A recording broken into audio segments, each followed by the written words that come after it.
Good morning. Good morning. Hi, I'm Mike Loudon. I'm CEO of the Milken Institute. It is my pleasure to welcome you to this, our 12th Milken Institute State of the State Conference. Now, I know we're all here because we're concerned about our state's future. Over the course of the day today, there are over 700 of you who are registered to be here, and we're delighted to know that many of you continue to be concerned. Because anyone who's been listening to the airwaves in the last few months has heard of a litany of challenges that we all face. But we're not here today to dwell on the problems without turning ourselves to talk about what needs to be done, what can be done to restore California's promise as a leader in the global economy, as a leader in education and research and innovation. The theme of the conference, of course, is restoring California's promise, and that's what we're going to talk about today. Today's program is part of the great work done by our California Center. It's a collection of dedicated resources at the Institute, both within the Institute as well as outside the Institute with our wonderful advisory board and our supporters. You'll hear more about that later on today at lunch. The goal of the California Center is to address the state's unique needs and opportunities for long-term prosperity. The center hosts its annual conference, but it also tackles a variety of important research initiatives every year. Now, the Institute is as you I hopefully know, we're nonprofit, we're publicly supported, and we're nonpartisan. We're able to do the work that we do because of the support that we receive from a number of institutions and individuals throughout the year. I'd like to, at this point, note the dedication and commitment of our California Center supporters. Now, they are Guggenheim Partners and Bank of America, Chevron, Goodwin Procter, Imperial Capital, One West Bank, the City of Ontario, and PG&E.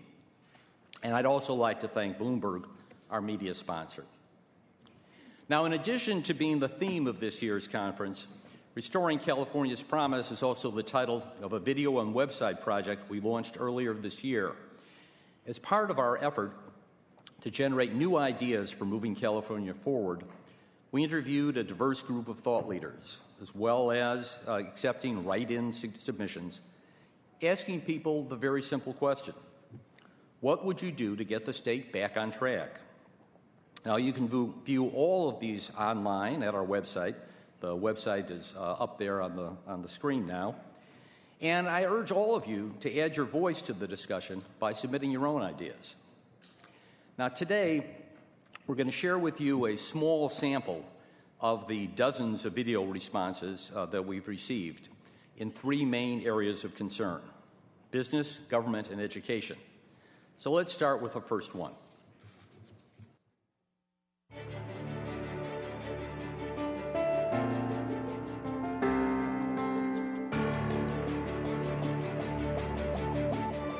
I think the most important thing the legislature and the governor need to do at this point is stabilize the state's finances and budget.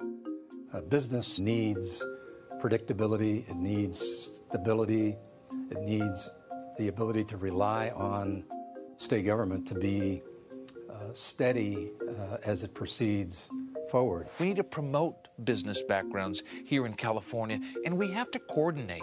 The federal government needs to coordinate with Sacramento and Sacramento with the local level to create more jobs in this great state. 16 years ago, they took away a lot of the property tax from the cities and said, oh, you can use sales taxes. Well, the cities suffered, and then they used sales taxes just to attract big box retailers. That distorted their economies.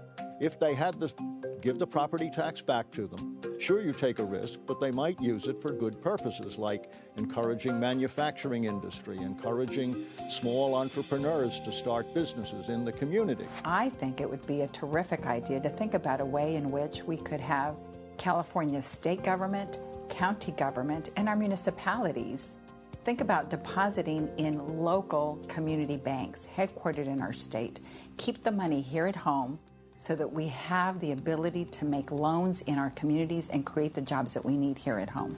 We are constantly getting letters from either Nevada or Arizona. In fact, we're getting them from states like Virginia, Missouri, and they're offering great tax incentives. They're offering to pay for the training of our employees. There's no income tax. I don't plan on leaving, but if this gets any tougher to do business, and if we don't establish some real collaboration with our government so that we can succeed, I may really seriously look into moving this business. In the state of Texas, to permit a pharmaceutical plant takes 6 months. An equivalent process for an equivalent plant to permit in California takes 3 years. The state of California and Washington need to make it a priority to have favorable tax treatment to encourage entrepreneurs, risk takers, and small business people to locate their businesses in California. It starts with the R&D tax credit. That needs to be extended so people know that if they want to set up manufacturing, they come here to California.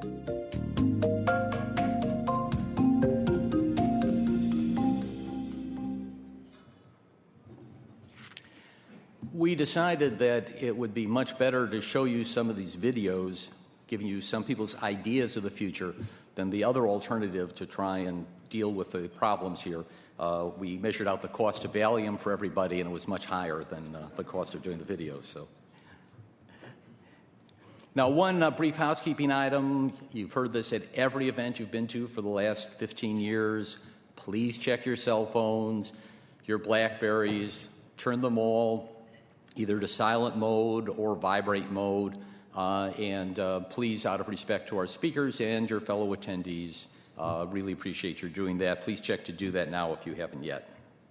All right, with the housekeeping out of the way, let's start our program. I want to introduce Ross Duvall.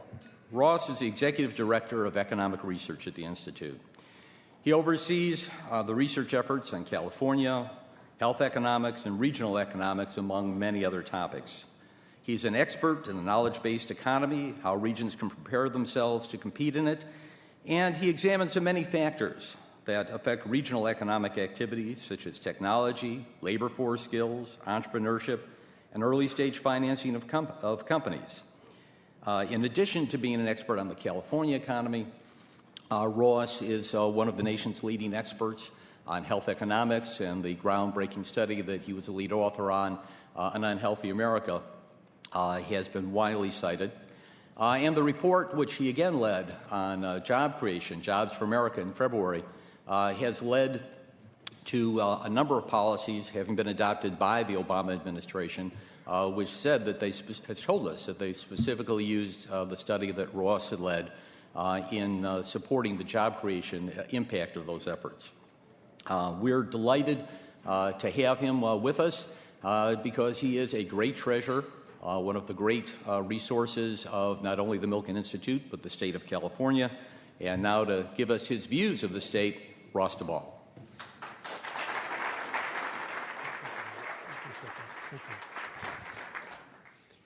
Well, thank you very much, Mike, for that kind introduction, and allow me to welcome everyone here to the Beverly Hilton today.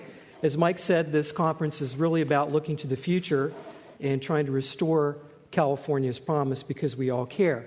This is the 12th annual Milken Institute State of the State Conference. I've been here for all of them. I don't know how many of you have been here for all of them. Maybe that'll be a polling question later. Mike talked a lot about the California Center and why we decided to institutionalize it. We've had a number of challenges over the past few years that we've been trying to monitor. We're fortunate to have an outstanding group on our California Center Advisory Council, which is chaired by Guggenheim partner Scott Minard. He's very involved in the various activities. And I'd like to thank Skip Reimer for suggesting California's promise in doing these videos. There are a number of great ideas in these videos. You all should have received a copy of our briefing book electronically. We decided to save a few trees this year, but given that I am an economist, as Mike said, I have to at least share with you a few slides from that deck. This first graph gives you a broad perspective on how California has been performing overall relative to the U.S. over the past decade. And it's really no surprise to anyone in this room, especially us homeowners, that California's economy contracted substantially more than the U.S. did overall during what we now call the Great Recession. California's GDP fell 4.1% in 2009 versus the U.S., which fell 2.4%. Also, from top to bottom, or peak to trough, as economists like to call it, the California economy contracted by 5.9% versus 4.1% for the U.S. overall. The economic dislocations have been felt most extensively in labor markets. This chart gives you a good indication of that. On a year-over-year basis, job losses in California bottomed out at 7.1% decline year-over-year in September of 2009, while the national level fell to 5.3%. So you can get a sense of how much more we declined. Well, why is that? Well, most of us in this room know that in our hearts. A lot of it has to do with the housing bubble that developed here and that burst here. Also, international trade. We're very international trade intensive. Traffic moving through our ports, exports and imports around the world contracted quite significantly. And business investment in IT really fell. But we're starting to see a recovery there and in international trade, and that's why those employment numbers are actually looking better. We've lost a little momentum in the past couple of months, but that's mainly the temporary census workers coming off of the charts. So things definitely are improving. But that leaves us with still a very high unemployment rate. In mid-2006, California's unemployment rate almost came down to match the national average, but it started rising earlier than it did for the U.S. and rose substantially more. Our unemployment rate peaked at about 12.5%. Versus 10.1% for the U.S., and we're still about 2.5 percentage points above the U.S. average.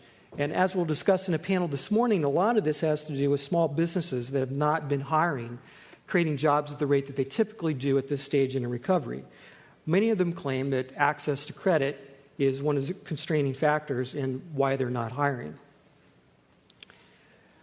Well, the median price of an existing home in California fell 57% from its peak, substantially more than the U.S. And if you look in inland California, prices fell even substantially more than that. The good news is that lower prices, low mortgage rates, and home buyer tax credits have led to vastly improved affordability, and we've seen a rise in existing family home sales.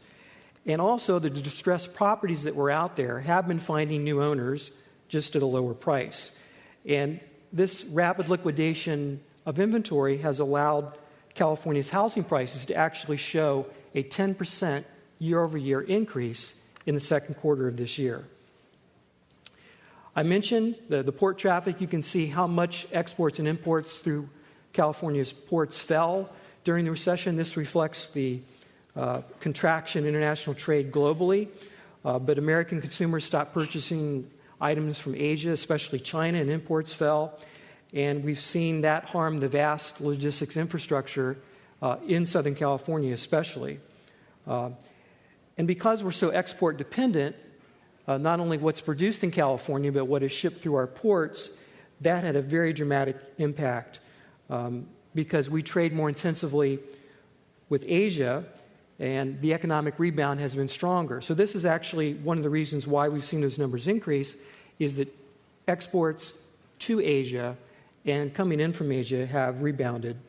And the next reason is this chart, which shows you business spending in equipment and software really beginning to pick up. Businesses slashed investment, planning for the Great Depression II scenario, and especially in information technology, equipment, and software. So Silicon Valley, San Francisco, Orange County really were hit very hard. And I would say that the unheralded story in terms of the economic rebound that's underway has been the dramatic increase in purchases of deferred IT equipment and software. Corporations have been sitting on record cash levels, corporate profits are soaring, and capital goods can be had at fairly low cost today. And these are all factors supporting investment. Businesses fear losing market share if they don't continue to make these investments and upgrade their software and systems. So in the second quarter of this year, business investment in equipment and software rose at a 25% annual rate. And California is really beginning to benefit from those national purchases.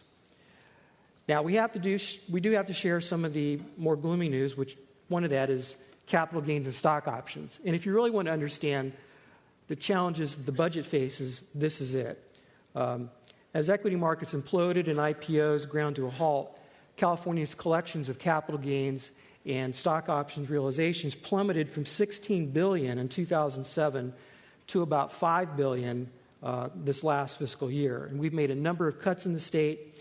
Now, the good news is that we think that given the rebound in the stock market, the capital gains and stock options will recover, and the state should collect about $7.4 billion this coming fiscal year, as opposed to the $5.1 billion earlier last year.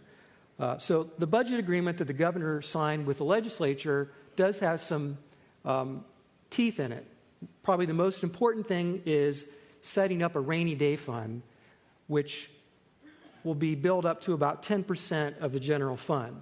That in itself will go a long way towards not allowing these fluctuations to deplete the budget so that you can't go ahead and spend the money as the capital gains start coming in.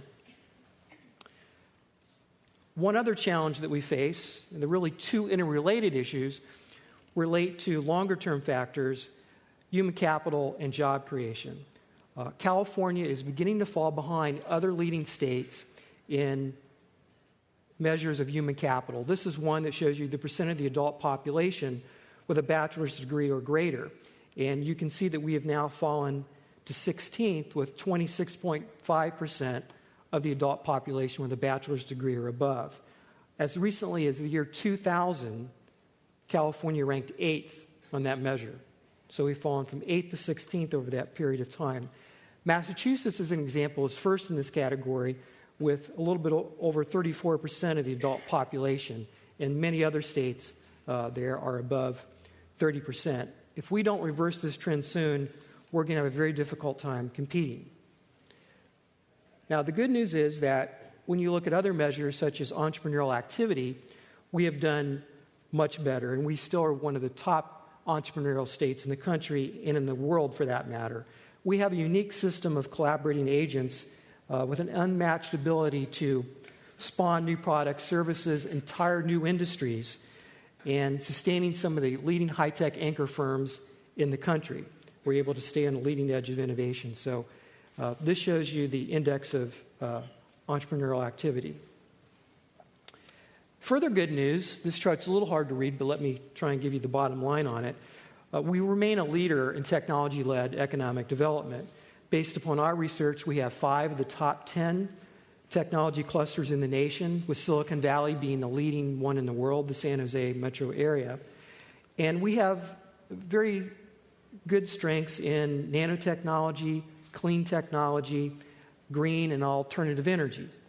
An example of this is the strength of our technology entrepreneurship in this chart. What it shows you is these are all the venture capital placements that were $50 million or above in the second quarter of this year, and there were 11 of them in total.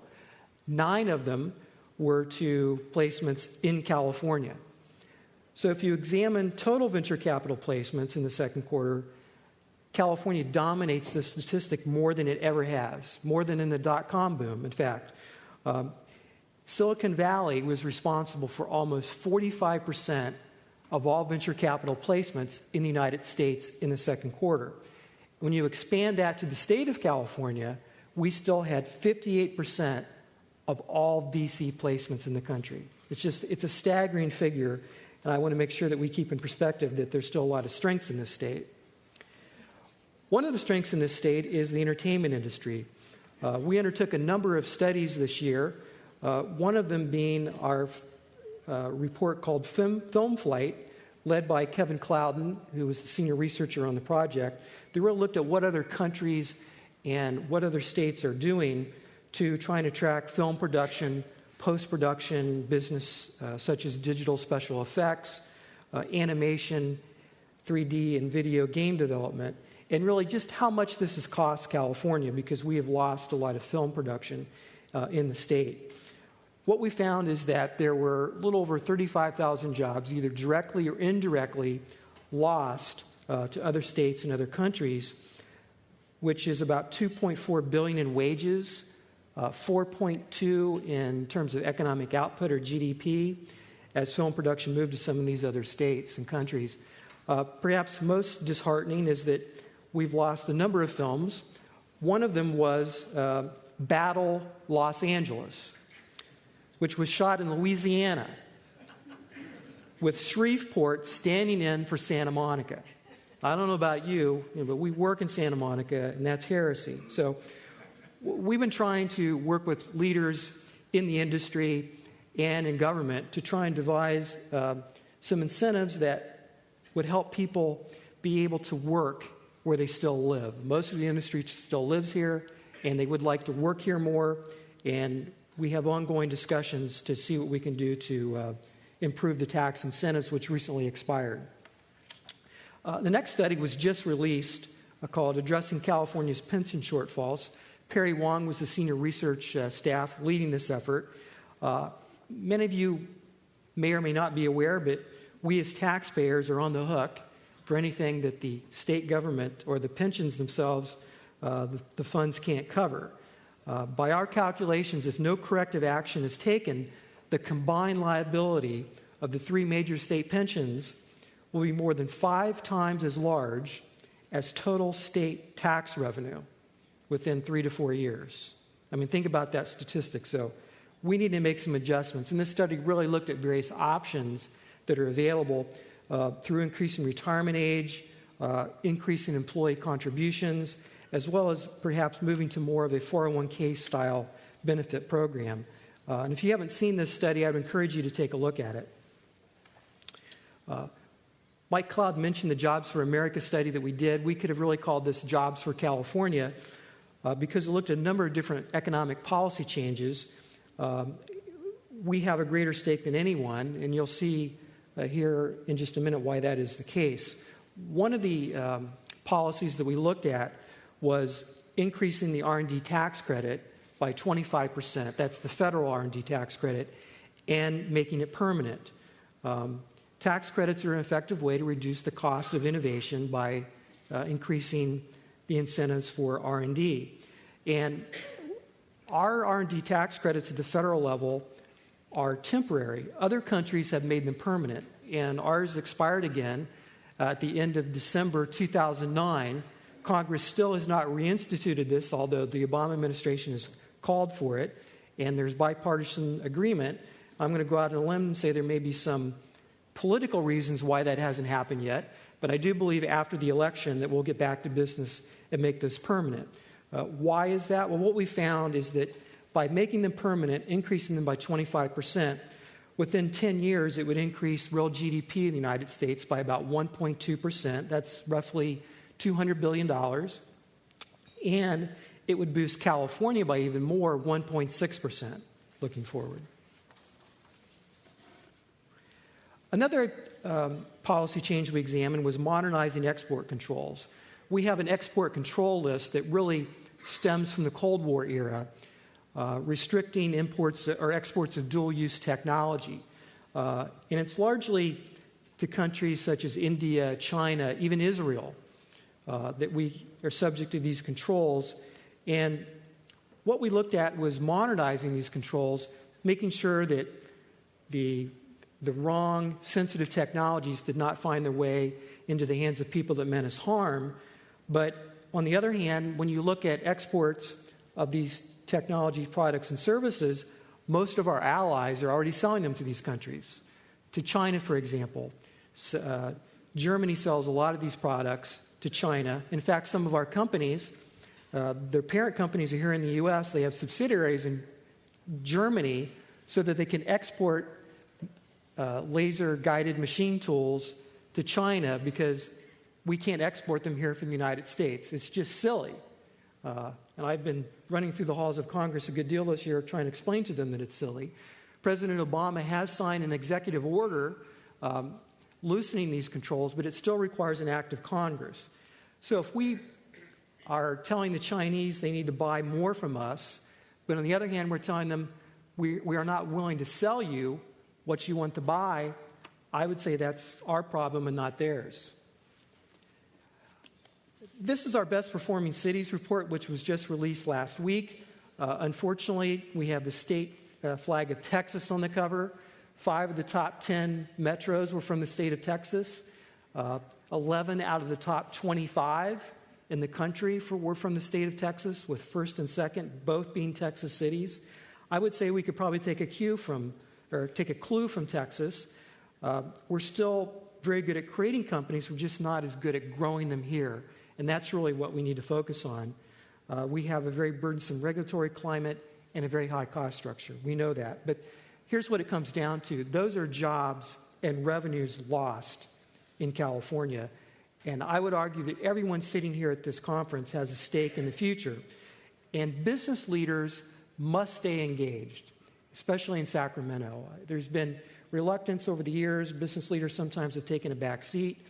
But I would say if they are not out there advocating some of the changes we need to make, then we're going to end up with a less than optimum outcome.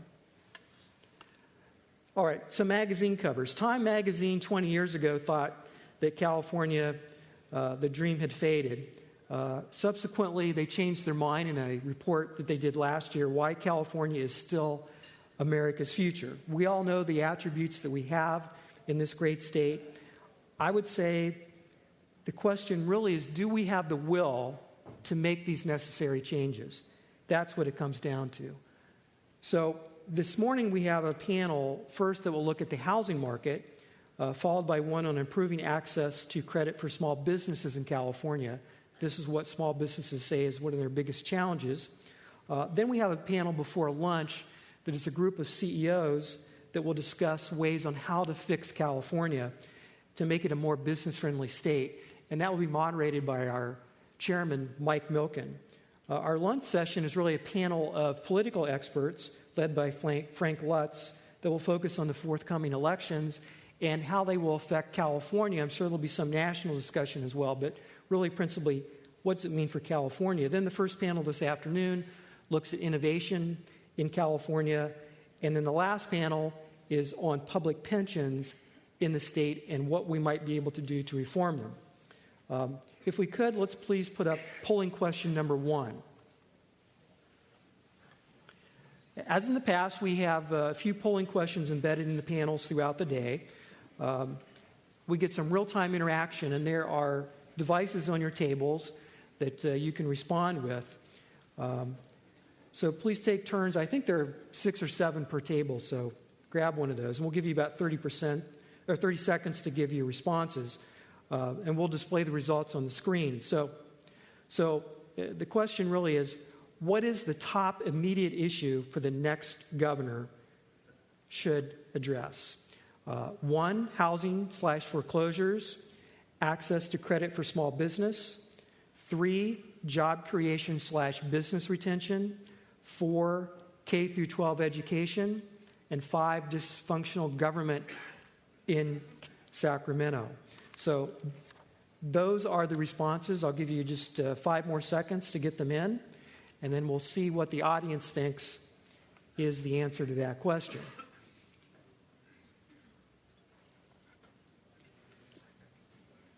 Okay, why don't we go ahead and put up the responses?